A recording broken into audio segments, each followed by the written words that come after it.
put in touch with her? I'm really upset that they knew about this in August and never told anybody.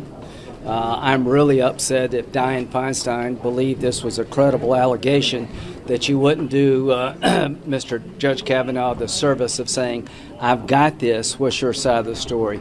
Turn it over to the committee so we could have something not this close to the midterms. Their goal, not Ms. Ford's goal, is to delay this past the midterms so they can win the Senate and never allow Trump to fill the seat. I believe that now more than ever. I don't know who paid for a polygraph, but somebody did.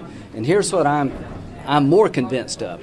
The friends on the other side set it up to be just the way it is. Senator, I feel ambushed as the majority.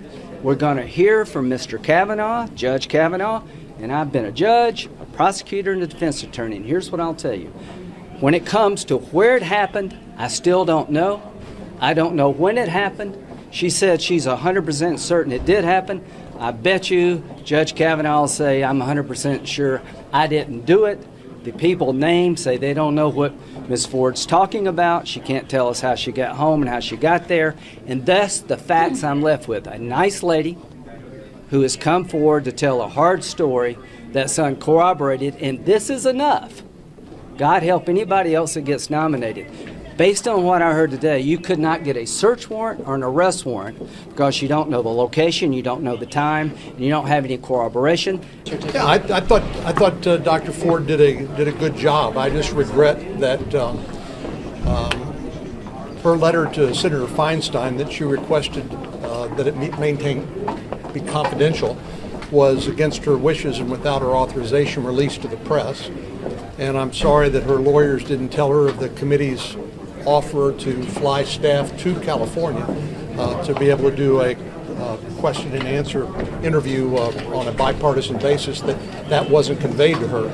Obviously, this is a tough setting for any witness, but I thought it went as well as you could expect. It's essentially, I think, what we heard is an articulation of what we already saw in her letter. I found no reason to find her not credible. There are obviously gaps in her story. Obviously, we know people who are traumatized can have those sort of gaps.